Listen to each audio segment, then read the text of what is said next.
Yes. Good evening, students. Today I will be going to talk about the nitrates. Sir, just give me 2 minutes. I'll just ask Okay, you. okay. Okay, let Yeah, me know whenever it will be. yeah, sir. I'll let you know. We are just going live. Yeah.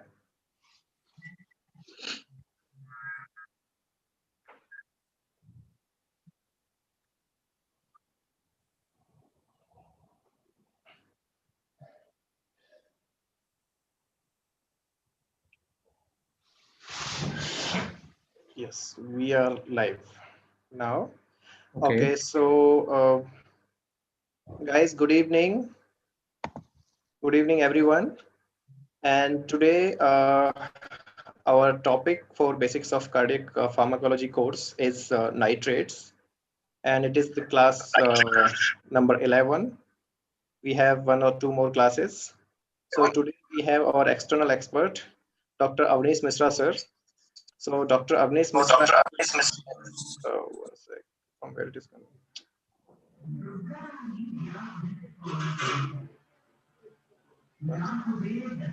So Dr. Awanish Mishra, sir, is currently assistant professor of pharmacology, working at a lovely professional university, Punjab. And sir has been assistant professor of pharmacology and toxicology at National Institute of Pharmaceutical Education and Research, Raebareli, NIPER Raebareli, for 7 years. Before that, sir was senior research fellow at ICMR for almost 2 years, and sir has the rich experience in industry also as quality control manager. And sir has more than 24 publications and with H index 10, and he has published almost 12 conferences, and sir has guided around 8 PhD students and MS students in NIPER. And sir's expertise is in in vivo pharmacological screening of diseases like diabetes, epilepsy, depression, memory, and cardiac problems. Sir has many awards and fellowships and memberships with him, like IBROSFN Travel Grant from International Brain Research Organization, and International Travel Grant from ICMR for neuroscience, and International Travel Grant from DST. And he has visited, USA, UK, and other countries for his research work and conferences. So, Dr. Avnish sir will be taking your class on nitrates. Thank you, sir, for joining us for this session. Thank you very much. And now over to you, sir. Avnish, sir. Okay. Thank you very much. Thank you very much. I will be happy to take this class. So I will be starting with nitrates. Nitrates are one of the important drug in case of cardiovascular system, and I hope you might be having some idea about that what nitrates are capable of. And we will be just I'll be just going to give you a brief idea that what nitrates are chemically, structurally, and how they are going to contribute to the therapeutic interventions in different kind of cardiovascular diseases, and what could be the probable mechanism of action, and how their metabolism occurs, and how they are getting eliminated from the body. Okay, and then thereafter how this what could be the possible drug interaction, what could be the possible side effect, what could be the basis of side effects, and what happens in during the nitrates if we are going to give for the continuous period. Okay, for over time we will be just finding some kind of difficulties that will be just going to be taken up here. So whenever we talk about the nitrates, just a minute. Yes, so basically, whenever we talk about the nitrates, in our mind comes that some are organic nitrates and some are basically inorganic nitrates. Inorganic nitrates, an example, that's nitroprusside, sodium nitroprusside. Generally, we use it as a vasodilator in the as an antihypertensive treatment. Okay, while organic nitrates, they are basically beneficial for our cardiovascular disorders like angina, myocardial infarction, and others. Okay, so basically whenever we talk about the nitrates, all the organic nitrates will be just going to have the similar kind of mechanism of action, or they will be just going to put the same biological effect onto the heart and the vessels. Moreover, what will be the differences? Differences will be the duration of action, onset of action, and the intensity of action will be differed. That is the only difference. Okay, and the major action of these direct non-specifically they will be just going to cause the smooth muscle relaxation. If you are recalling the structure anatomy of vessels, we will be just going to find that our larger vessels like artery, veins, they are having the smooth muscles which are covering around. Okay, so they are like they are contributing to maintenance of the vascular tone. Okay, so these vascular tone are maintained by the smooth muscles, so that's why they are either relaxed to give you vasodilation or the dilation of vessels occur. Whenever they are constricting in the presence of certain stimulants, which will be just going to cause the vasoconstriction, then they will be just going to cause the narrowing of vessels, and that would increase the blood pressure. While decreasing the blood pressure will be observed in the vasodilation. That's why you might have heard of that inorganic nitrates like sodium nitroprusside that is going to work as antihypertensive medication. That is also going to liberate nitric oxide. Whenever in general case, if we use nitrates, or if we think that nitrates where it can be used, generally it's majorly it's used in case of angina pectoris, myocardial infarction, and heart attack. These kind of conditions they are majorly used.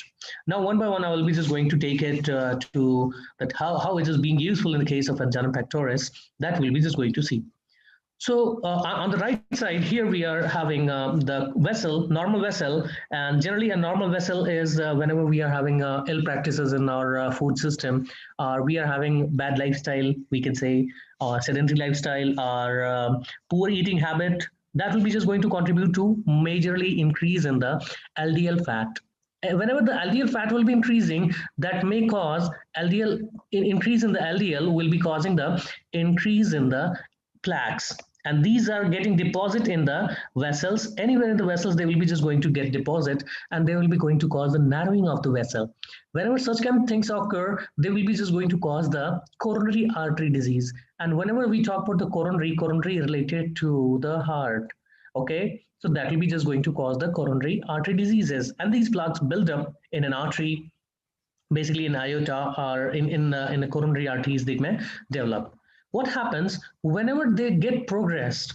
How they will be getting progressed? Whenever some additional plaques will be just going to be attracted, or they will be just built up nearby, you will find that they will be just going to cause the excessive narrowing of the vessel.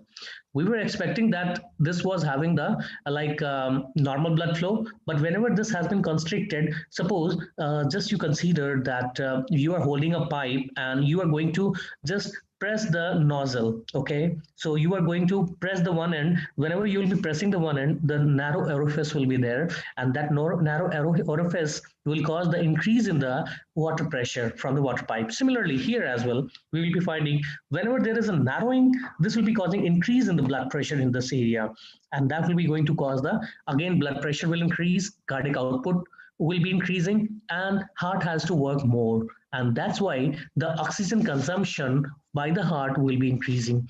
That's why the first symptom of angina comes up, that they are, if they are working more, then they will be requiring more of the oxygen.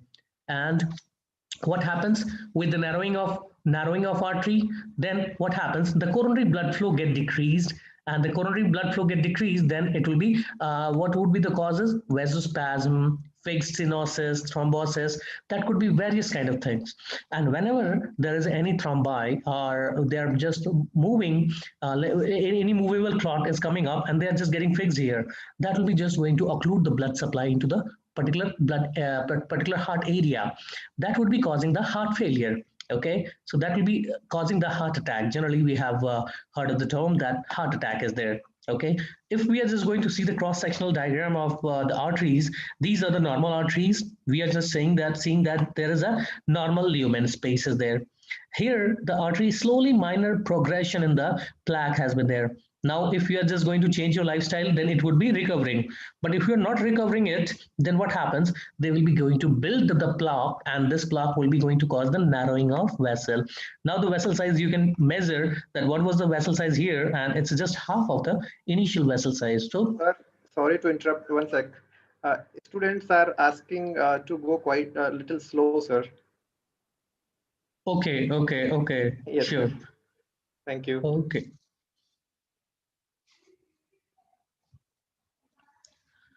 Okay, students, just basic things. I'm just moving ahead. As before going ahead into the nitrates, we need to be clear about that. What is the basic cardiac physiology and how this coronary artery diseases occurs and how this angina pectoris occurs. Okay, so in this case, we were just going to talk about that. What could be the pathological basis of angina pectoris? Angina pectoris is a generally you might have gone through with the pathology of this disease, but a brief outline of this pathology I will be telling you that how this angina pectoris occurs. Just first thing that we are going to talk about that poor lifestyle that contributes to the a bad cholesterol elevation in the bad cholesterol level inside your body. That bad cholesterol is LDL, VLDL. They will be just mostly the LDL will be contributing to the plaque formation. If your body is having like generally who will be developing this? Who are eating more of the fats? Okay, if they are eating more fats, then more of the bad cholesterol will be increasing. If they are eating good healthy fat, then it would be decreasing them. Okay, and what makes them good or what makes them bad? This is low density lipid. What means by density? Density is, I hope you must be understanding how much weight they are consisting. Generally, whenever we see that there is a lipid ball inside, and then there are proteins that are getting conjugated onto them. How much protein will be conjugated onto them that will make them high density? If they are low density of the protein is there, then it will be called low density lipoproteins. Okay, and if there is a high amount of protein onto this, then it will become high density lipoproteins. Okay, now what happens whenever this LDL is there? If somebody is having like poor lifestyle, generally like eating junk foods, more of cheese and all oily stuffs, then they would be having more chances of getting development of hyperlipidemia, or certain kind of diseases are there like hypothyroidism that is also associated with hyperlipidemia. Okay, so in some condition, in such conditions, we will be finding that hyperlipidemia could occur, and that would give you a basis of development of this coronary artery disease. So whenever we initiate, we will find that the LDL will be initially getting deposited, and here the beta oxidation of this LDL will occur, and they will make the foam cells. And these foam cells will be just getting deposited here. And once they are getting deposited, they will be just making the they will be elevating, and there will be where the space will be like they may not go protrude outside, they will be protruding inside because there is a gap here. There is a compressive tissues, they may not be going here, they may be going inside. Now here what happens, they will be going to cause the narrowing of vessel. Here the narrowing of vessel occurs.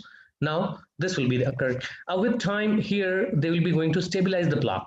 Okay, once they are stabilizing the plaque, one more layer of smooth muscles will be just going to cover them. uh, they will be going to cause the like they will not be going erupt, they will not be erupting out. They may be erupting sometimes whenever there is damage in these areas, whenever sometimes platelet adhesion factors are there, they will be just going to come up here, and they might just cause the platelet eruption, these plaque eruptions. And whenever these plaques eruption will be there, these plaques may also move around, and they may occlude the narrow vessels. Okay, and they may just cause this. Further, whenever this condition worsens, they lead to the angina kind of symptom. What is angina kind of symptom? Whenever narrowing of blood vessel occurs, that will be causing the like less blood supply will be there. And where this blood supply is there, these are the coronary system. Whenever we talk about the coronary system, there is a heart which is going to get the supply, and here we are getting the like the heart is like these are the coronary blood vessels, so these are going to reduce the blood supply. And suppose this blood supply is going to contribute to these myocardial muscles, now they will get less oxygen supply, and they will get infarcted with time. Without oxygen, I hope you might be able to correlate that they may undergo die. Okay, so that's why here the infarct formation will occur. Generally this will not be going to cause any change, or slight damage would be there. But what happens whenever there is a one thrombi or emboli that comes up, and they are occluding this narrow space, then heart will be unable to supply the blood. Then what happens? Then particular area or particular chamber of the heart will be unable to work, and in this case you will find that they will be unable to pump the heart. Then it will be just going to called as heart failure, or it will be leading to the heart attack kind of condition. Okay, so generally there are various therapeutic measures are there that would be just going to relieve you from there.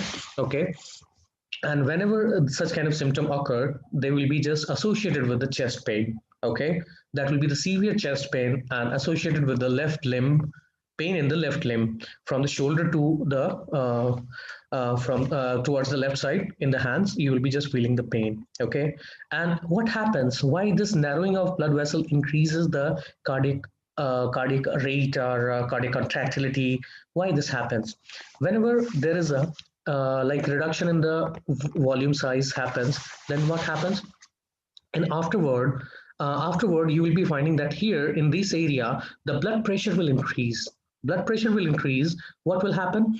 To compensate that, heart has to work normally. Then they will be just going to increase the increase the cardiac contractility, and that will be just going to increase the cardiac demand, and that will be just increase in the heart rate, increase in the cardiac contractility. And what happens further? Narrowing of blood vessel will be just going to increase the blood pressure, and that's why you are going to see that afterload and preload will be also increased. That collectively these things will be contributing to the heart, that heart has to function very high. Normally they were just going to function normal whenever the vessel was normal. But what happens whenever you may be considering that if you are going to have if you're going to take a pipe supply, a water supply, and you are going to in gardens, and you are going to supply the water, normal water, and once you are going to narrow the orifice of that pipe end, you will find that the pipe will be just forcefully going to spray the water. Okay, so that pressure will be built up. What happens sometimes, that in the back valve, wherever the pipe is attached with the tap, if that point is loose, that will just go away. What means by that? That there, from there, by narrowing the orifice, it is creating a back pressure. Okay, so back pressure, where the back pressure will go?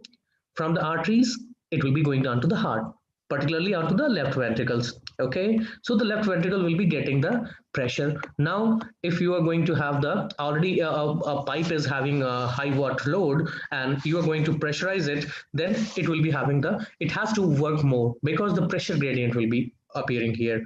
If this pressure into the ventricle walls will be more, they will be able to pump the blood. So that's why there will be increase in the cardiac load. Okay, this is because of the afterload. Afterload will be increasing, and onto the right atrium where the blood is received from the vena cava, superior or inferior.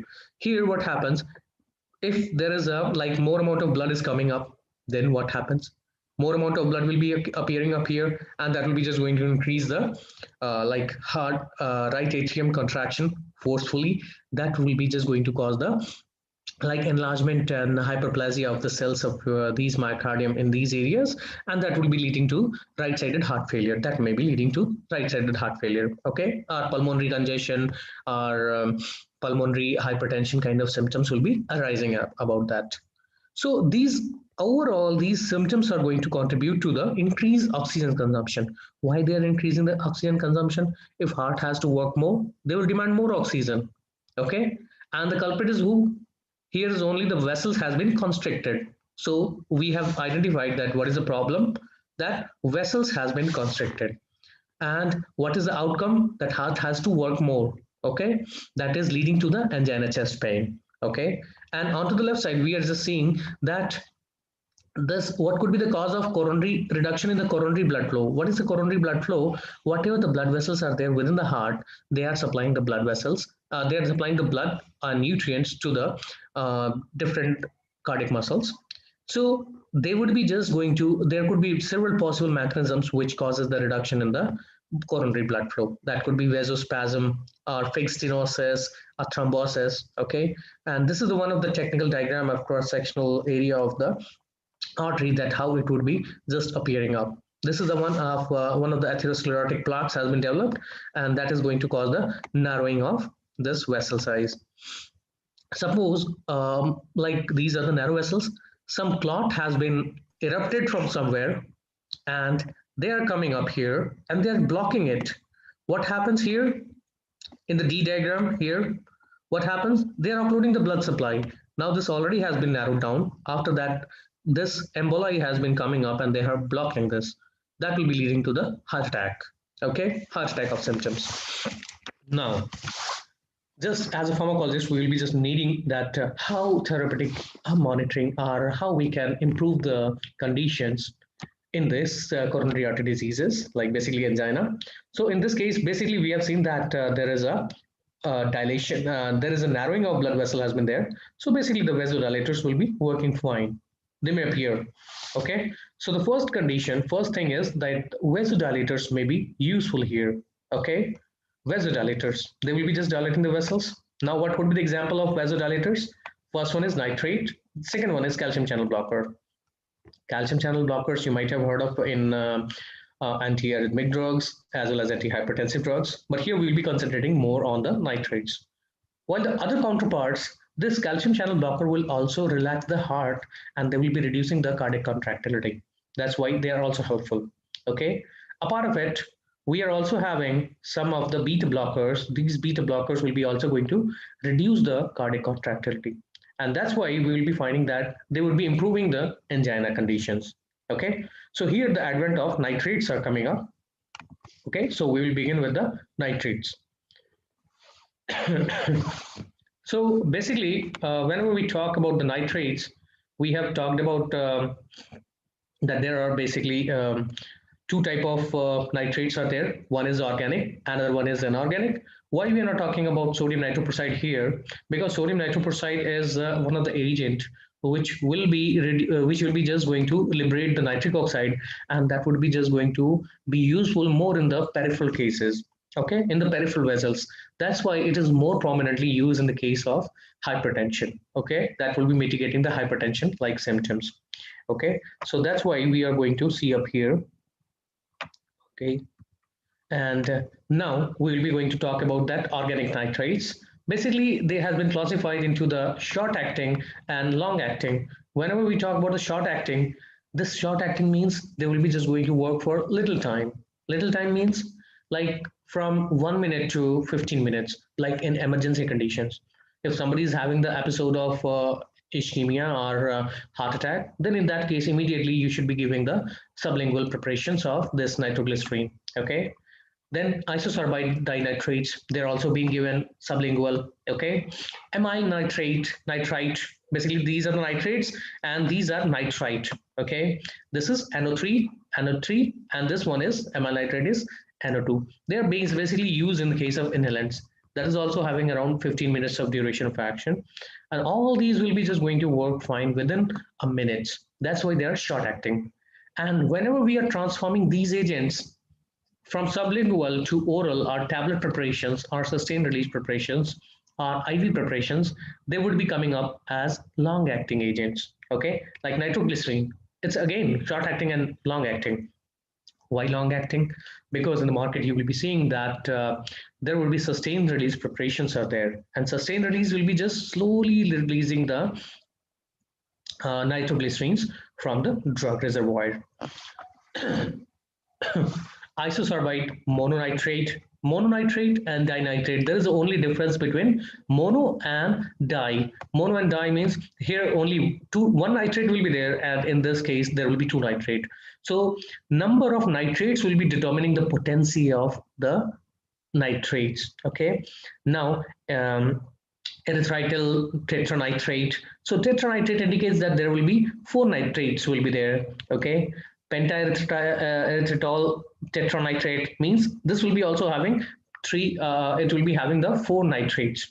Now, just to clarify you, I will be going to tell you that from here onward, the long acting, they may be working from hours to, from 1 hour to 12 hours. They will be ranging from 1 hour to 12 hours, their therapeutic action will be residing. So depending upon the situation, what situation you are arising or what situation has arisen, you will be just going to choose the which preparation is required. In case of emergency, short acting will be initially beneficial. supported by the long-acting treatment so that the relapse should not occur. Okay, and immediately you will be buying the time gap so that you can perform the some of the other therapeutic measurements. Okay, now, just to begin with, I will be just going to talk about a little bit about structure. Why it's important about the structure, that these compounds will be going to give you the nitric oxides. Okay, even sodium nitroprusside, that will be also going to liberate the nitric oxide. Okay, so here they are capable of releasing. This is the nitroglycerine. Nitroglycerine is one of the important prototype of drug in case of angina. They are capable of delivering you what we can say. There will be a kind of three. Basically, this nitrate will be coming up. This oxygen will be coming up. Okay, so here they will be liberating this, and they are capable of producing you three nitrates. So immediately, whenever sublingually they are placed, they will be releasing the more amount of nitrates. That's why they are capable of reducing the uh, heart attacks. Okay, whenever we talk about the amyl nitrate, their potency will be high, low doses will be required. But here, amyl nitrate, they are also short acting, and here they will be liberating only one nitric oxide. So this one nitric oxide will be going to contribute to a lesser amount, means less potent, comparatively less potent agent is there. Okay, whenever we talk about the isosorbide mononitrate, this is the isosorbide, and here's the mononitrate. So this mononitrate will be just going to contribute only one nitric oxide. So the amyl nitrite and this isosorbide mononitrate, they would be used where the prophylaxis management is required. Okay, generally, or wherever the relapse is to be counteracted, in that case nitroglycerine and isosorbide dinitrate, that may be used. Here we can see that this dinitrate, isosorbide dinitrate, they are having two nitrates in there. Okay, so they can contribute you to nitric oxide. Okay, so that's why in addition to that, we are going to find that more nitrates are liberated from here. Okay, now tetranitrates, if we talk about the erythritol tetranitrate, here tetranitrate will be there, means four nitrates will be conjugating from here, they will be liberated from here, four nitrates. Okay, so who would be just going to have more potency? They will be having long acting effects. Okay, because they will be with time, they will be just going to contribute to four nitrates. Similarly, this pentaerythritol will be just going to contribute to four nitrates. So basically, we have to understand that how they will be just going to liberate the nitric oxide. Then we will be able to understand that what will be the important contribution by the nitric oxide. Okay, that is why I'm just going to focus on the structure, that how this will be going to contribute to the nitric oxide. Whenever we talk about the mechanism of action, we have talked about that there is an increase. There is an increased oxygen supply. Like first of all, in the case of angina, we have found that there is a decrease in the blood supply and decreased oxygen supply. That would be just going to cause the narrowing of the vessel. Okay, not narrowing of the vessel, but that would be leading to ischemia kind of condition or infarction kind of condition. Now, what happens? These nitrates, they are capable of causing the venodilations. Okay, these are the capacitance vessels. Like they will not be altering the arterioles or venules because they are not having smooth muscles. They will be just going to cause the major capacitance vessels. They will be just going to be interacted, and they will be just going to cause the vasodilation here. And that would be just going to, if their venous return is reduced here, then this right atrium will be having reduced pressure because we are having less pressure. If there is a, like they are dilated, the blood pressure will be reduced. That's why it will be causing the reduced preload. That's why heart is relaxing now, because it has preload has been reduced. Now that would be also releasing the reducing the mitochondrial, not mitochondrial, myocardial oxygen demand. Because if heart has to work more, they will demand more oxygen. If they has to work less, then less oxygen demand will be there. Similarly, at low doses, they were just going to contribute to the from the vein side. But whenever we are just going to give the high dose of these nitrates, they will be going to decrease the afterload. What happens with the afterload means in the peripheral vessels, so we will be finding that they will be just going to cause the dilation of the arteries. And once the dilation of arteries are just there, then it will be just going to reduce the resistance. Okay, and the resistant vessels will be just going to dilate, and that would be just going to reduce the blood pressure. Okay, so that's why you will be just feeling the hypotension as a side effect of these drugs. Okay, because of at higher doses you will be finding that because of this effect you would be just going to see that these nitrates are capable of producing hypotension, okay, at higher doses. And ultimately, if the heart preload and afterload both has been decreased, that will be just going to contribute to the reduction in the oxygen demand. Okay, and then again, with this, within the vessels, within the cardiac vessels, you will be seeing that oxygen supply will be improved in the epicardial coronary arteries. Means on the above side, whatever the arteries has been there in here, these coronary arteries or epicardial arteries, they will be just going to supply sufficient amount of blood into there, and that will be having more of the oxygen. Okay, so this is the basic mechanism of the nitrates. And before this, I will be going to let you know that what is a normal maintenance of vascular tone. Whenever we talk about the normal maintenance of vascular tone, then we will be just going to talk about that, how nitrates are working up. Okay, this is the vessel, and vessels are just connected with the endothelial cells. These are the endothelial cells. Okay, this is the blood vessel lumen, and these are the endothelial cells. Okay, so that are going to make a difference between the blood, and they are making a connective chamber or connective link between the smooth muscles. And smooth muscles are just there is an interstitial fluid will be there, and there is interstitial like intracellular gaps will be there, and after that you will be finding that there will be vascular smooth muscles. If you remember this structure here, we are going to see that here is the there is the endothelial muscles, and there are the smooth muscles. This smooth muscle is just going to contribute to major kind of contraction. Okay, now generally in normal situation, what happens? You might be aware about that there is an autonomic nervous system.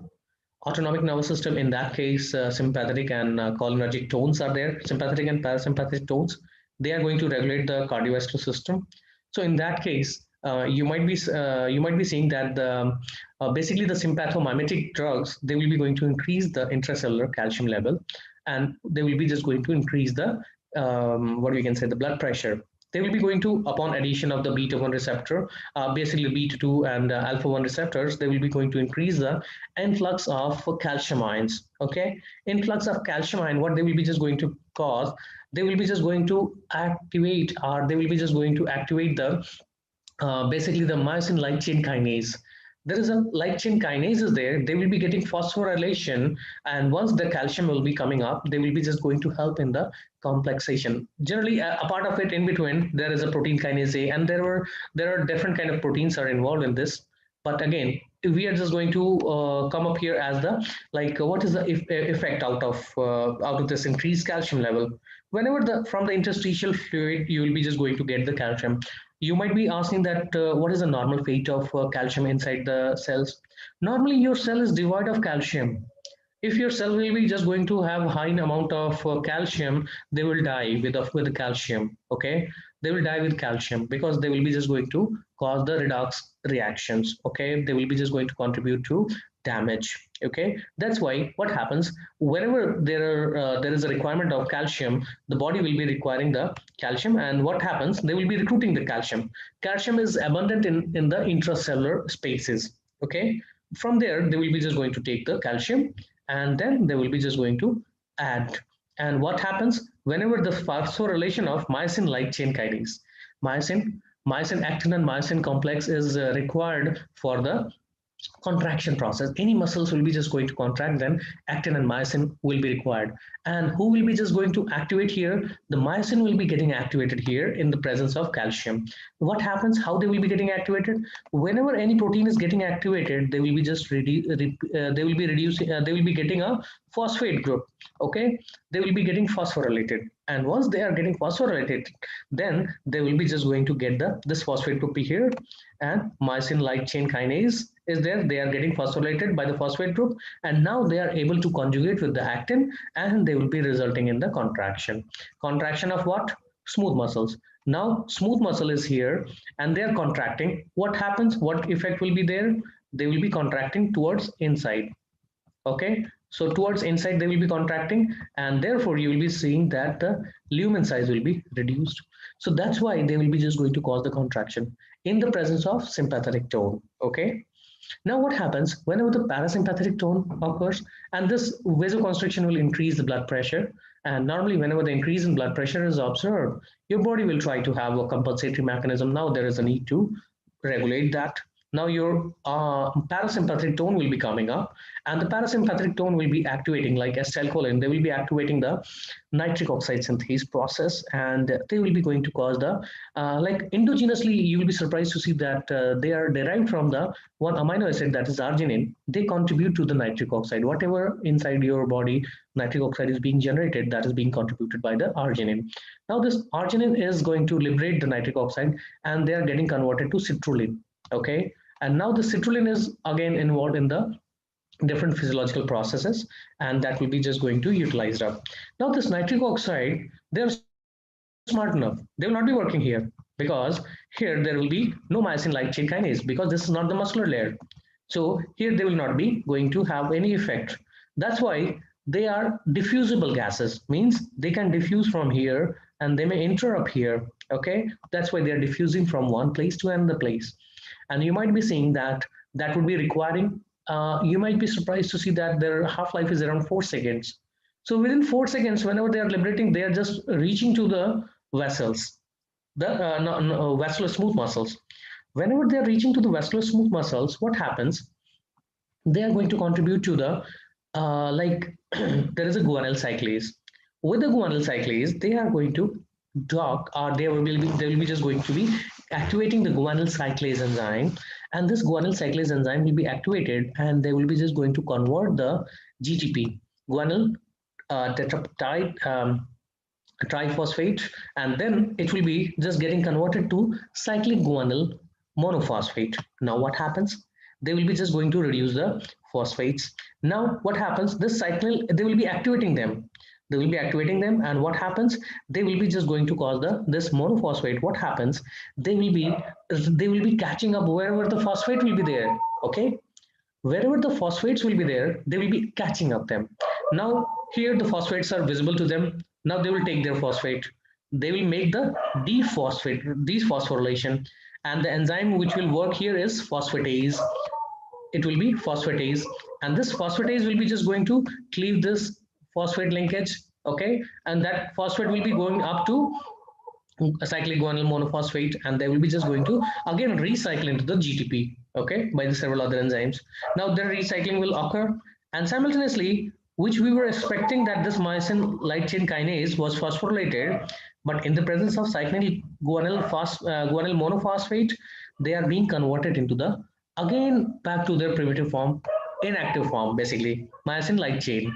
Okay, myosin light chain kinase. Now this kinase is not phosphorylated anymore. That's why this is not more any active.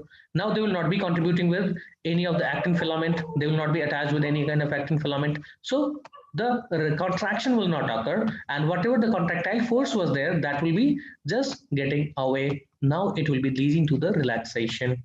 Okay, so this is the major thing which you will be going to see, that this nitric oxide will contribute. Generally, there is a one factor which will be contributing to constriction of the vessels, and there is another thing which will be just going to compensate it. Whenever your body will be having some adverse conditions, whenever the blood pressure falls down, this mechanism will be going to upregulate the blood pressure, while the second one, parasympathetic tone, will be going to regulate your blood pressure, and they will be lowering down the blood pressure. Okay, so it's only the vascular component. Okay, now what happens? This is the endogenous nitric oxide. So whenever the researcher found that what is the endogenous management of this vasodilation, generally they has been called as endothelial derived relaxing factors, EDRF. Okay, or sometimes it is called as endothelial derived hyperpolarizing factors as well. Okay, and whenever we are giving nitrates or nitrites from outside of the body, they are coming up into the blood by your absorption distribution process, and whenever they are coming up inside this, they will be just because of their organic nitrates, organic nature, they will be able to cross the membranal barriers. They will reach to the smooth muscles from the vessels immediately, because whenever they will reach to the blood, they will be reaching to the vessels. Now in the vessels, they will get metabolized. Okay, I'll tell you in the next image that how they will get metabolized, and they will give you replenish the your nitric oxides. Okay, they will give you nitric oxides. Okay, and here's another one, another agent is there, sildenafil, that is phosphodiesterase, basically 5 variant 5 isoform inhibitor. Okay, that will be just going to inhibit the metabolism of this one. It is important because of drug interaction, potential drug interaction. Okay, so that's why you should be remembering this. Now, I will be telling you that again, as similar as your endogenous mechanism of parasympathetic nervous system was there, that was controlling the blood pressure by releasing the nitric oxide. Similar way, your nitrates are contributing to nitric oxides. Okay, now how they are contributing to the nitric oxides. Okay, now here we are saying that high potency nitrates. High potency means who are having at what we can say, they are having a more number of nitrates or nitrites in their basic structure. They will be going to contribute to more of the nitrogen, will be more of the nitric oxide will be there. Now at low doses, what happens? They will reach to the smooth muscles and they will find the mitochondria. Okay, within the mitochondria, here is the mitochondria, and the enzyme which will be metabolizing them is aldehyde dehydrogenase enzyme. Okay, this mitochondrial aldehyde dehydrogenase enzyme is encoded by the gene ALDH2. That's why it has been named ALDH2. Okay, now this aldehyde dehydrogenase will be just going to reduce them, and what happens, they will be going to make the nitric oxide. Now this nitric oxide will be going to activate the soluble guanyl cyclase. Soluble guanyl cyclase is another enzyme which is here we have talked about. Why it is soluble one? Because its nature is soluble protein. Okay, it's a cytosolic protein, it will be just soluble one, it will not be visible like, and whenever there will be nitric oxide is very small molecule that will be coming up, and that will be conjugating with them and it will be activating them. Okay, but what happens in other ways where the inorganic forms are there, are low potency nitrates are there, like isosorbide dinitrate, isosorbide mononitrates are there. They are going to get metabolized by the microsomal enzymes. Microsomal enzymes, basically cytochrome P450 enzyme, and that will be just going to contribute to the nitric oxide. Okay, so there are two ways by which you can find that they would be just going to give you nitric oxide, either by the aldehyde dehydrogenase enzyme in the mitochondria, or in the smooth endoplasmic reticulum. In a smooth endoplasmic reticulum, there is a cytochrome P450 enzyme. That microsomal enzyme will be contributing to the metabolism of these nitrates into nitric oxide. Now, this nitric oxide will be released. Two mechanisms are there. One is for inorganic and low potency nitrates, and for high potency nitrates, they will be just going to follow the low doses. They will be following this, and at higher doses they will be following the both channels they will be following.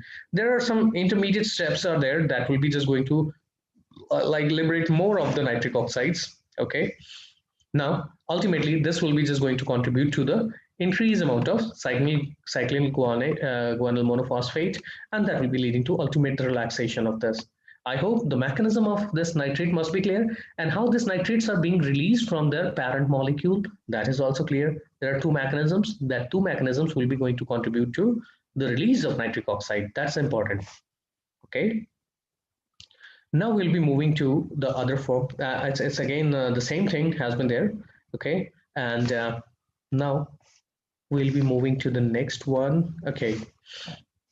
Now I think this must be clear. This is for the another elaboration that how these nitrates are there, and this is the glyceryl trinitrate that will be just going to liberate the nitric oxide, and this nitric oxide will be released from here, and this is the process by which this cyclic MP dependent protein kinases will be activating the chain phosphatases, myosin light chain phosphatases. Phosphatases will be always reducing this phosphate bond, and that will be just going to convert them into the inactive form, and it has been activated by the myosin light chain kinases. Okay, kinases will be the enzymes which will be just going to phosphorylate this myosin light chain. Light chain is a protein.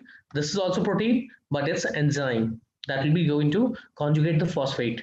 And again, this will be requiring ATP. okay, ATP, and that ATP will be delivering the phosphate group, and it was going to contribute to the actin, smooth muscles, complexation will be there, and that will be just going to contribute to vasoconstriction. It's a normal phenomena. The dash phenomena is normal one, and whenever we are giving the nitrates, this bold lines are going to depict the reduction in the calcium level, and that will be causing the smooth muscle relaxation, and vasodilation will be there.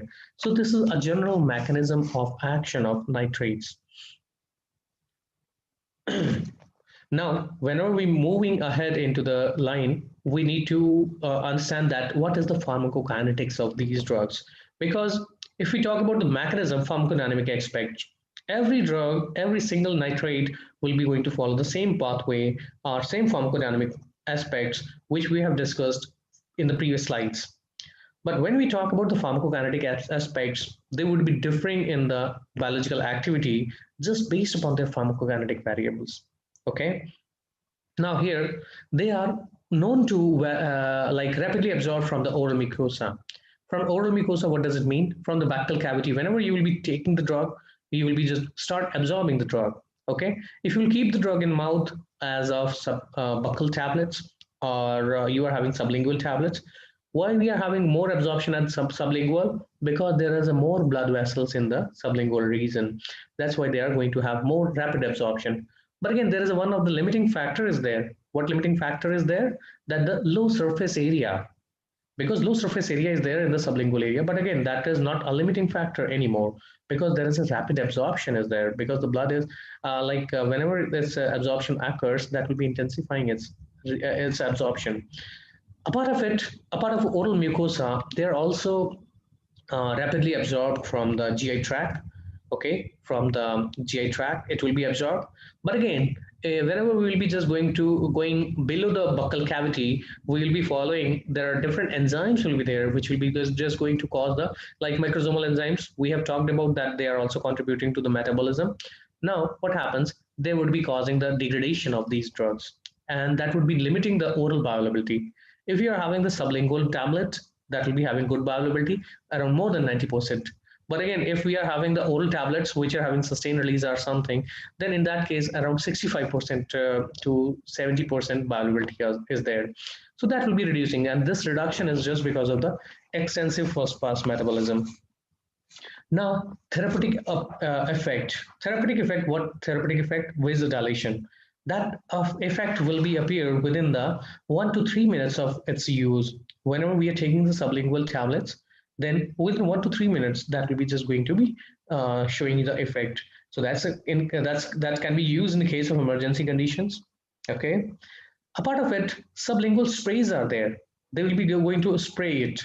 Now, if the tablets are there, tablet will be just going to have, first of all, they will be disintegrating, and then they will be just going to get dissolved in the saliva, and then they will be getting absorbed. So that may take 1 or 2 minutes. But again, whenever we are going to have the spray, they will be just going to skip the initial process, and the immediate absorption will be occurring. Okay. There, just in comparison to that, we are also having the buccal tablets. We can keep it in any side the buccal area. Now, within the 30 to 60 minutes of applying an ointment, sometimes transdermal patches are also available in these nitrates. They are also like for long-term treatment. They have been applied because if the patient has to take orally repeatedly, then they have to take the number of doses. So that will be just going to have like patient compliance will be not up to mark. So in that cases, like wherever the transdermal patches has been prepared, in those cases, it will be required. Okay, and it will be just showing the effect from 30 to 60 minutes, because penetration of skin that may vary from person to person. That would be just going to have a range from 30 to 60 minutes. Now, within 1 to 2 minutes after intravenous administration, if these nitrates are intravenously administered, in those cases you will be finding that they will be showing the effect within 1 to 2 minutes. That's the kind of thing that you will be observing. Now, if we just see that what are the different preparations available in the market, and what are the doses, and what are the time effect which we are just going to see of, they will be just going to be there, and the duration of action that will be also going to be mentioned here. Glyceryl trinitrates, that's nitroglycerine, they will be just going to be available in the spray, tablet, and patches format, and their doses ranges from like it's 5 It's a 2 generally, it's not 2, it's 2 to 5, okay, zero point 0.5, 2 to 5, or 5, 105, and 10. There are different combinations or different patches are there. In different depth, you are going to find the different layer of drugs will be available. Now, time of action, here it will be available for 1 minute. This spray will be available, or their effect will be available for 1 minute. This tablet will be effective only for 2 minutes, maximum 3 minutes. And here, this patch will be effective in case of like 4 to 8 minutes. And the maximum duration, like it's a time until the action starts, means onset of action. Here, the onset of action. And whenever we talk about duration of action, maximum they will be having the effect of 0.5 hour, means 30 minutes maximum effect. Now there is a pentierythritol tritetrannitrate that will be a tablet form, and it will be just going to liberate the 4 nitrates that is apparently visible from the structure. Their doses will be ranging around 50 to 80 mg, and the time will be requiring to show the effect is 10 to 20 minutes. Means it will take little time. So in case of immediate emergency, you cannot use it. You have to support the patient with this, and then the follow-on treatment can be given by this. The duration of action will be 8 to 12 hours. Whenever we talk about these, you'll be finding that these long-acting nitrates, they will be having the longer duration of action. Isosorbide dinitrates and mononitrates, they are also available in the tablet, slow-release tablets, sprays format. And again, they vary from the from 8 to 10 hour, 8 to 12 hours. Simple tablet will be giving you 1 hour effect, but if you're just having the slow release or sustained release preparation, that will be just going to give you 8 to 12 hours of effect. Simultaneously, if you're using the sprays, and this sprays may be effective up to 4 to 6 hours. And if we are just going to use the mononitrates means isosorbide mononitrate, that will be going to contribute to 1 to 2 hours of therapeutic effect. That will be the contribution that by the isosorbide dinitrates and mononitrates. These are the differences. Mononitrates, they will be having less potency and less duration of action, while dinitrates will be having more potency comparatively and more therapeutic effect will be there. Okay, and now we'll be just moving ahead that what could be the special things. Apart of it, we may also find that some of the other formulations or other varieties of nitrates may also be used. Like in the case of nitroglycerines, we may also give some infusions. Whenever we are giving infusions, they will be just going to have the duration of action will be around 3 to 5 minutes, slightly effective. Their half-life will be around 1 to 4 minutes. That's a general, okay, and they would be just getting metabolized into the inactive form, and that will be eliminated from the urine. Most of these metabolism will be done by these metabolites, these metabolizing enzymes. First one is aldehyde dehydrogenase 2 enzyme, and the second one is cytochrome P450 enzyme. That will be going to make them inactive, and after that metabolism, they will be eliminated through the urine. Okay, while other nitroglycerin tablets, amyl nitrate, we have not read in the previous slide. Here, its action is 3 to 15 minutes. 3 to 15 minutes. Again, it's short acting, so it can be given because its rapid absorption is there. That's why it can be given orally. Okay, the amyl group increases the transmembrane absorption. That's why it's being used in the case of inhalation one. Okay, isosorbide mononitrates. Again, we have read about these. Now I'll move up to what are the side effects of these nitrates. Now, both aspects are available. One is good and one is bad. Not bad, but again, yes, if we are well known that what could be the potential side effects, we can limit them. Okay, but again, whenever we are we are knowing the therapeutic effect, we should be also aware about that what could be the bad phases of the nitrates. At the therapeutic doses you are going to take it, then you might be encountering these possible side effects. Okay, what could be these possible side effects? Throbbing headache, palpitating headache, that will be one of the symptoms. Flushing, whenever the vasodilation occur, what happens? Flushing, your face will be red and red, and it will be just like it will be heated up. That's kind of thing you will be just having. Syncope, like suddenly being unconscious, that you will be just feeling. Drug rash, you will be just feeling. With time, some development of tolerance will be there, and associated associated side effect is constipation. That's one of the known things are there which we are just routinely facing whenever we are just going to give the nitrate therapy. Okay, so just to avoid these things, we need to adjust the dose, or sometimes these effects are well tolerated by the patients. Okay, and again, there is one of the thing that tolerance is there, and tolerance is one of the notorious thing that will be just going to create problem, because we will talk about this tolerance, how this tolerance develops in the upcoming slides. Okay, these were the low doses effect, means therapeutic dose effects. But what happens if we are taking somebody is taking high doses of these nitrates? Then reflex sympathetic overactivity. What we are seeing, that we are increasing the nitric oxide. Your body is not fooled. Your body will start the compensatory activation mechanism. And what happens? This compensatory activation mechanism will increase the sympathetic activity, and this sympathetic activity will be causing the tachycardia. Okay, and that will be increasing the workload. So at higher dose, you were thinking that it will be more drug and more effect will be there, but again, accidentally, you are going to commit wrong thing. That increasing the dose of nitrates won't serve purpose here.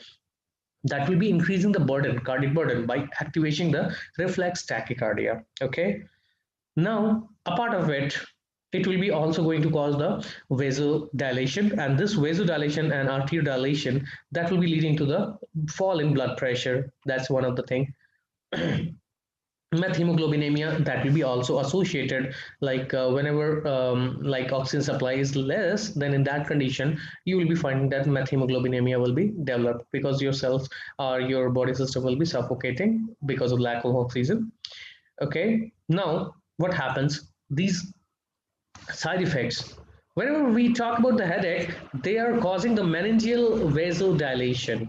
The meningeal vasodilation will be going to show you the palpitating or throbbing headache. Okay, and it is also associated with dizziness. Okay, reflex tachycardia we have also seen up with higher dose of nitroglycerines that will be available up. Generally, they will be leading to the orthostatic hypotension, but it is less common comparatively. If we see the hypotension, generally they are less common. Rashes in the susceptible individuals, and weaknesses because of the less blood supply, they may be feeling the weakness. And if we just see that what could be the contraindications as it is developing the rashes, if somebody is allergic to these, they should be just going to see for the allergic reactions. Anemia, head trauma, that would be in these conditions, these drugs should not be given. Okay, they are contraindicated. And special precautions required in the pregnancy and lactation condition. Why? Because in case of pregnancy, it's in the postpartum condition, just to removal of attached placenta, they are being used, and they will be just going to cause the removal of the placenta. That's why it is much helpful over there. So that's why in normal cases, it's especially precaution is required in the pregnancy and lactation. Hepatic and renal disease and hypotension, it should be also given cautiously. We cannot negate that if the person is having hepatic abnormalities, hepatic system will be just used for the metabolism of these drugs and their inactivation. Okay, and even the renal system will be just going to responsible for their successful elimination from the body.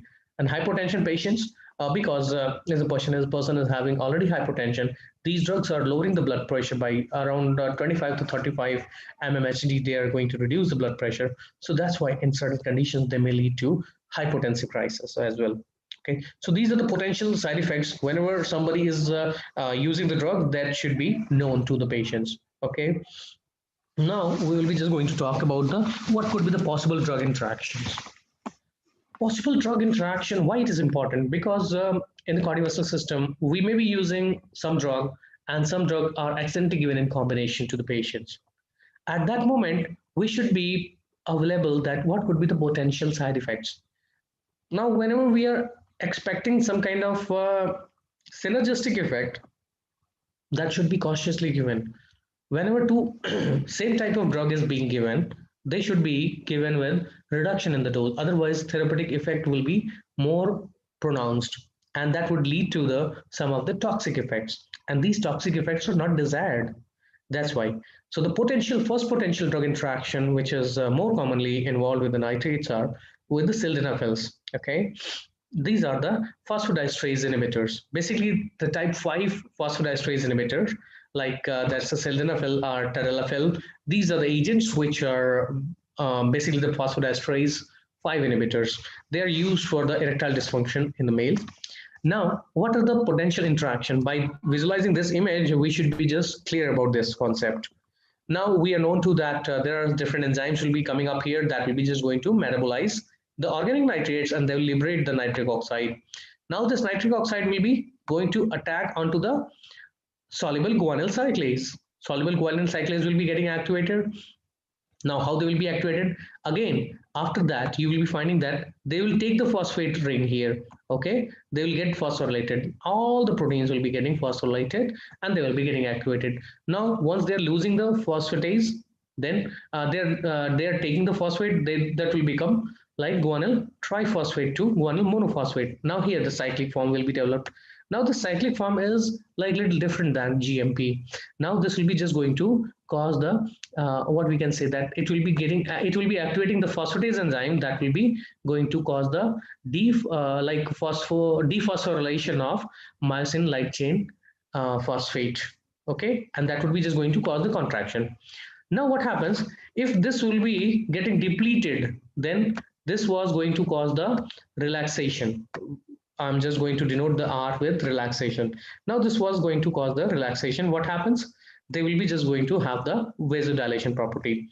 Now there is a one bad element, that is phosphodiesterase 5. This phosphodiesterase 5 is specifically going to metabolize this one. Now they will be going to metabolize this into the guanyl monophosphate, which is no more active, which will not be going to take any phosphate from here.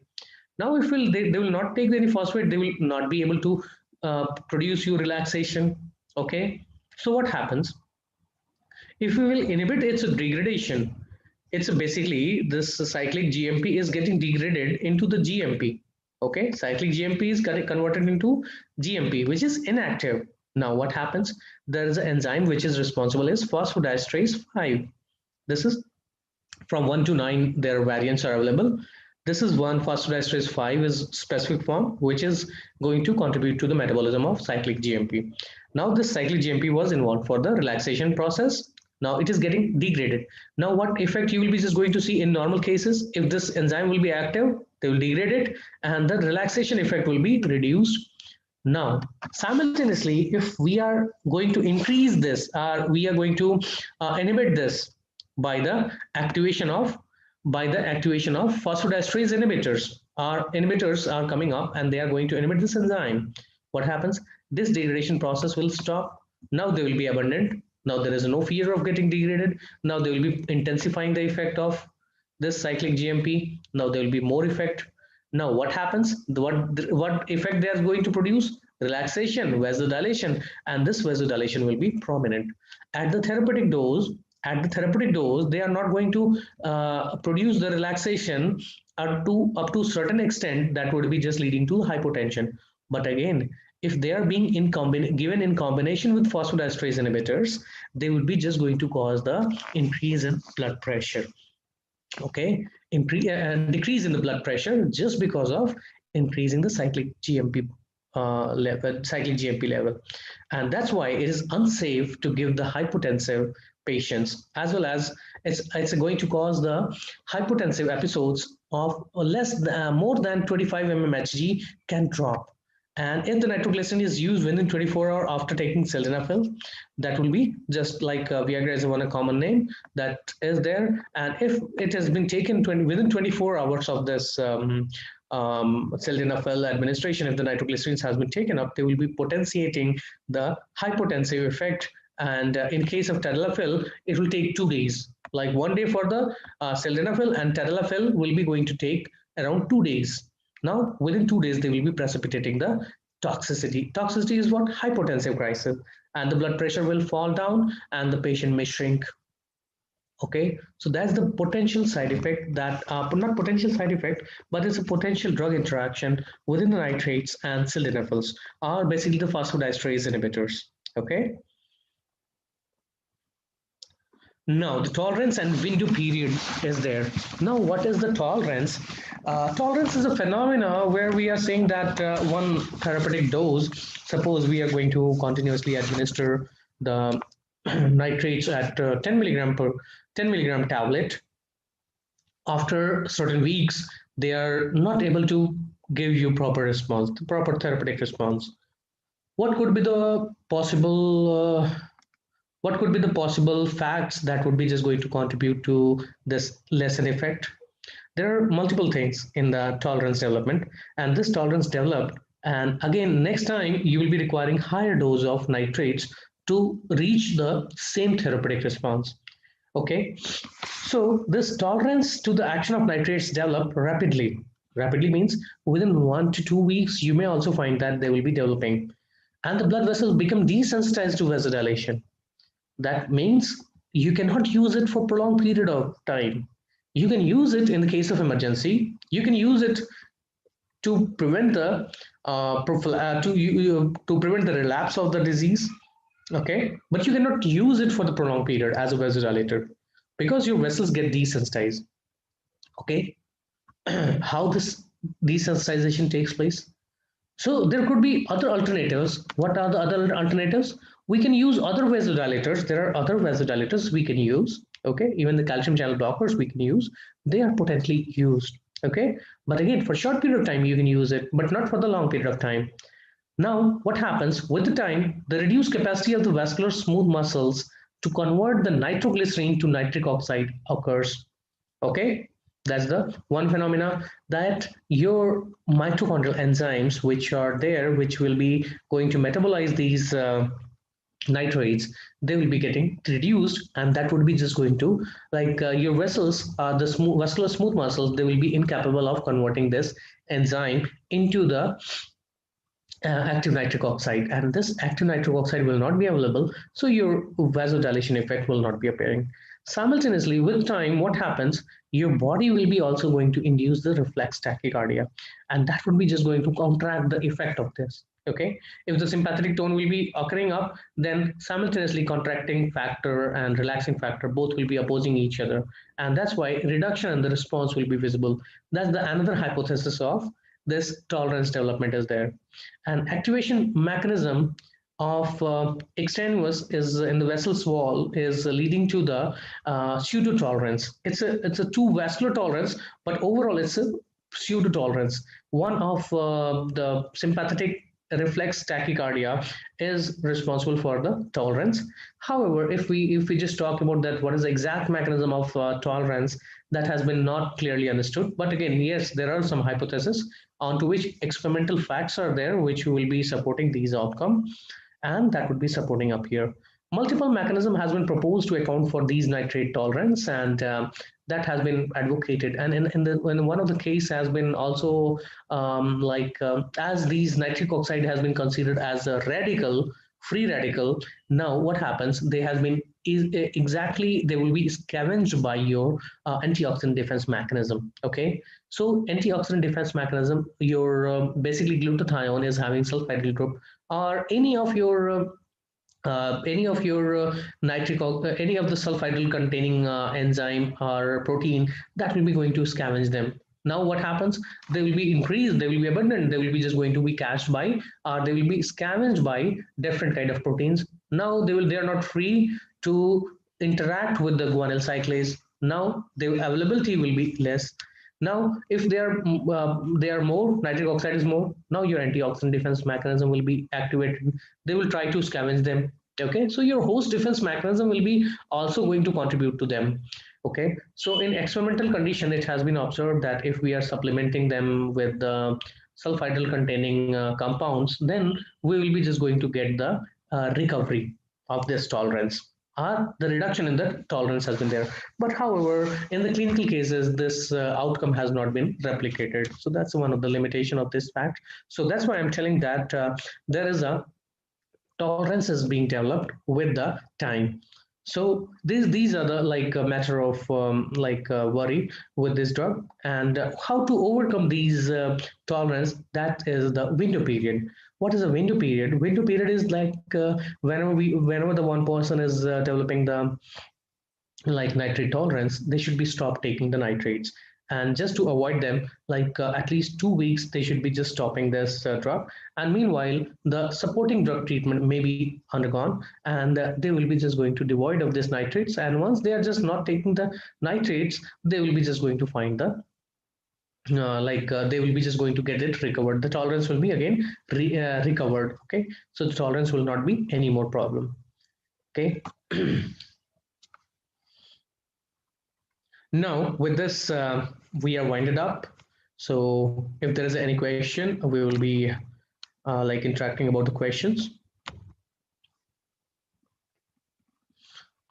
So, Dr. Ajit, I think I'm done. And if there is Yes, any, sir. Yes, sir. I'm just asking them to ask the questions. There are around 350 students who okay, okay, are attending live. So I'm just asking them. Guys, please write your questions so we can discuss with sir. If you have any questions from nitrates, please ask. Please type here in the chat box. So I'll ask sir about your questions and all. No, PPTs are okay. So there are questions. What is the patient intolerant to certain dose of nitrate, and if that patient is okay? So question here is from Meet Prajapati. What if the patient is tolerant to a certain dose of nitrate, and if that person is given the same dose along with PDE5 inhibitors, would that produce the same effect or less or no effect? no, it will intensify. Definitely, it will be intensifying the effect. Okay, but in normal patient, it will be producing the hypotensive crisis. But in this patient who is already tolerated, so in that case, more nitrate will be available. So it will be just regaining this. Okay, either to overcome the tolerance, either we can increase the dose, or we can complement this with the sildenafil or this phosphodiesterase 5 inhibitors. That will be improving the situation. Okay, but again, up to certain extent, we can increase the dose because of the toxicity concern. We need to also monitor them. Yeah, so there actually want to explain the contraindication of nitrates in pregnancy again briefly. Okay, in the case of pregnancy, generally it's causing the vasodilation, and in the vasodilation, it also relaxes the uterine muscle, and it will be just going to alter the normal pregnancy condition. That's why it should be contraindicated. And what happens? It's generally these nitrates are being used in the case where the like postpartum condition where some of the placenta is still attached onto the uterus. In that case, it's being given, and that helps in the detachment of that. Okay, and that's why it is generally contraindicated. And again, in case of lactating mother as well, it will be just contraindicated because with the milk, it will be just going to get to the fetus, and that would be causing the adverse effect into the fetus. Okay, and the hypotension may be developed in the fetus as well. That's why it should be contraindicated, or it should be given with the special precaution. Okay. Yes, sir. So any use of nitrates in UTI, sir? No, not exactly. In not they are not much used in the UTI. They are majorly used in the cardiovascular problem, which is basically the myocardial infarction and heart attack and angina. So these are the basic uses which has been like more pronouncedly used. Yeah, so Jasaru is asking, as carvedilol is antioxidant, so will it that reduce the action of nitrate as we use both together? Whenever we see the antioxidant, we need to see that what is the mechanism. Okay, so generally it's like a free radical scavenging mechanism. Some action is scavenging oxygen radical, free oxide, superoxides or hydroxyl radicals. Then it will be just more beneficial for the hydroxy radicals or oxygen radicals. This is nitric oxide, and if they are also capable of catching the nitric oxide radicals, then also it will be going to reduce the effect. Generally, what happens, even the oxygen, if even in more oxygen supply, will be also counteracting the effect of nitric oxide. What happens? Oxygen will be just going to interact with the this nitric oxide, and with the with the oxygen, they will be making it peroxynitriles. That is also very harmful agent. Okay, and that's why the toxicity term comes whenever we are increasing the dose. We are going to use it for therapeutic purpose, but accidentally with the highly reactive peroxynitriles radical will be going to contribute to more damaging effect onto the cardiomyocytes, your vascular beds. Yeah, exactly. So, sir, next question is from Sanskar. Do nitrate improve mortality in ACS patients, and do it improve? Does it improve the endotracheal intubation rates? Endotracheal intubation rate, no, it's not improving that. But yes, overall mortality, it's going to improve in the in the basically in the myocardial infarction patients or heart attack patients or heart failure patients. It's going to improve. Yeah. But intratracheal conditions, in not much effective. Okay, sir. Next question is, why are nitrates contraindicated in right-sided heart failure? Generally, in the right-sided heart failure, what is the right-sided heart failure? Whenever we are seeing the right-sided heart failure, there is a right atrium is incapable of right ventricles are incapable of flushing the blood. So whenever we are seeing that afterload is decreased, but whenever the venous return, we are seeing due to the vasodilation, high amount of blood is coming up in there, and they are going to contribute to even the low dose of these nitrates are capable of going to cause the vasodilation, or like inferior vena cava or superior vena cava, that will be just going to dilate it, and that will flush the blood, more blood amount in there, and whenever the heart will have to contract, that will be just going to contract more, and the workload will be more, and in that case the precipitation of right-sided heart failure is more in that case, because already in that case the heart is already what we can say, the cardiac remodeling process has already been done. So that's why we will not be going to who is already at the verge of fail, like right-sided right ventricles are already thickened up and they are not capable of contracting fast. So in that condition, we will not be going to give more workload to them. Okay, so that's why it should be contraindicated, or it should be cautiously used. Okay. Yes, sir. So Yosef has one question. What does it mean by nitrates increase collateral blood flow in patients with ACS? As you told, so he wants to, I think, brief, description again. So whenever the vasodilation occurs, so the perfusion of what we can say that epilateral blood supply onto the heart vessels, blood vessels, they will be just getting more chances to get blood. Simultaneously, that will be just flushing the blood into them. And that's why you will be finding that because of the vasodilation, they will get more time to fill it. Otherwise, if the blood pressure is more, they will just rush the blood into the outer area, and they will be getting sufficient amount. They will not be getting much sufficient amount, but if they will be dilated, then they will be just getting the slow perfusion will be there, and that will be getting the sufficient perfusion. Yes, yes, yes. Okay, so sir has already described about the free period, but they're asking why drug-free period is given for nitroglycerin, sir. Generally, this nitroglycerin is basically it's one of the potent one, and if we will be just getting tolerated to that, then drug-free period is being given. And generally, one thing I will tell you that it's not the drug of choice for initial prophylaxis or just for the prevention of relapse you will be giving, but for the continued administration, for the long-term administration, you need to focus towards the other variants, other type of drugs. Okay, it should be used if the person is about to have some kind of angina is persisting in that patient, or he or she has had some kind of recent attacks of myocardial infarction. So in that case, generally you should be preferring this. Okay, but in other cases, you should be preferring the other type of drugs that can Yeah, be safe for long-term treatment. right, But sir. in this case, if we'll be doing long-term treatment, the therapeutic failure would be expected in such conditions. Right, sir. Vijay Kumar, I did not understand your this question. In dissimilarity, denitrification serves as the electron acceptor in energy metabolism. I did not understand. So, can you please write it again clearly?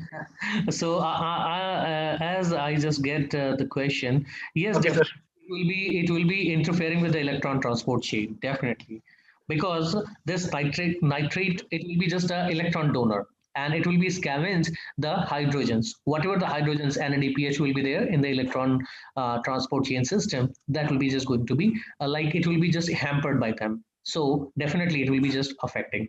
So I'm just going to tell you that there are two aspects of nitric oxide. One is that they are going to interact with the guanyl cyclase that will be going to give you the contract relaxation feature into the cardiac vessels, blood vessels.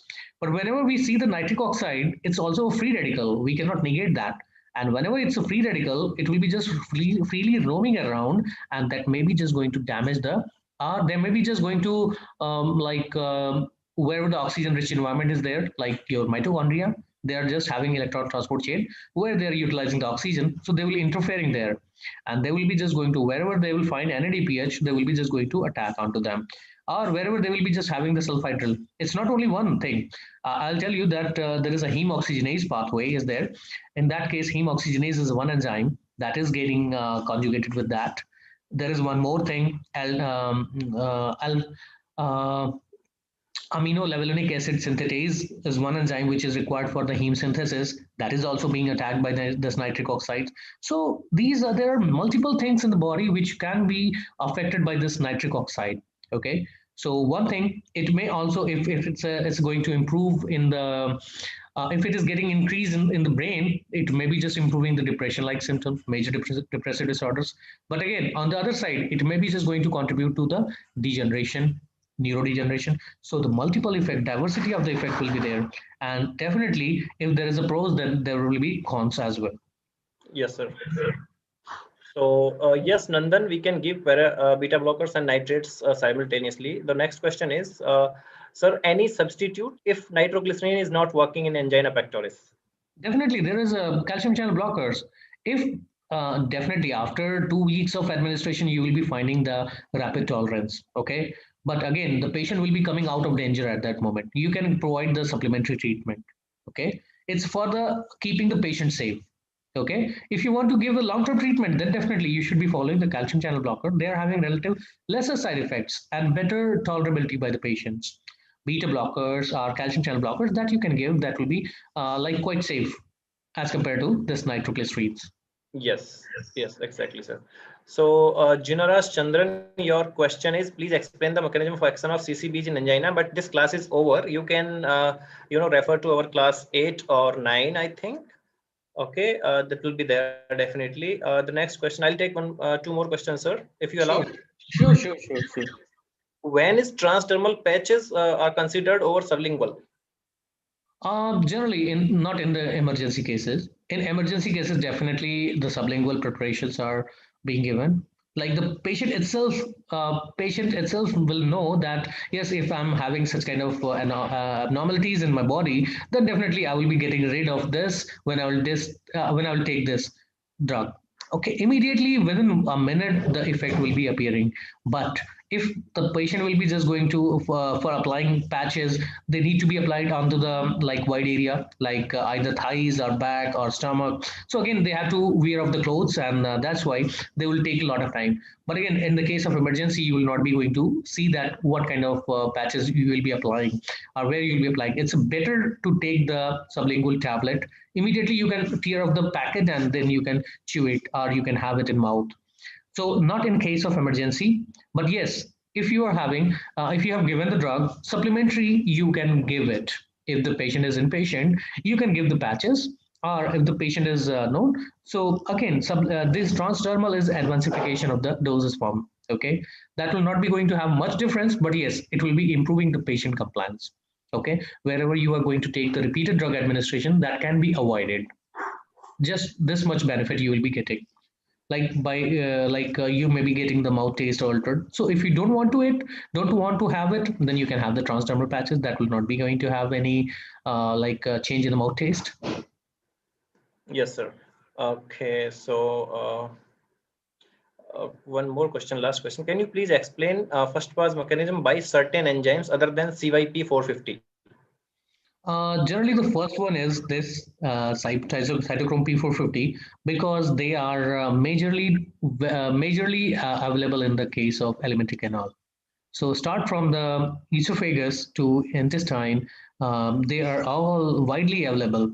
So, and again, a part of it, like chemical stability in the acidic environment and basic environment, that will be just going to affect them. Okay, a part of it, I'll tell you that there are different kind of proteins we are going to take. Different kind of peptides are there inside our diet. They may also have the sulfidyl group. They may have some oxidative radicals. They may have some oxygen-rich molecules that may just interact with that. They are free to interact, and this nitrate may be conjugated, or they may be reduced to amines, or they may be just converted into different forms. So that may be contributing to their first pass effect. Okay. Yes, sir. Okay, so thank you, Avnish sir. Thank you very much for your time and taking this class. It was a really wonderful class, and you have explained it very nicely, and all the doubts are clear from our students. Thank you very much, sir. It's my And guys, pleasure.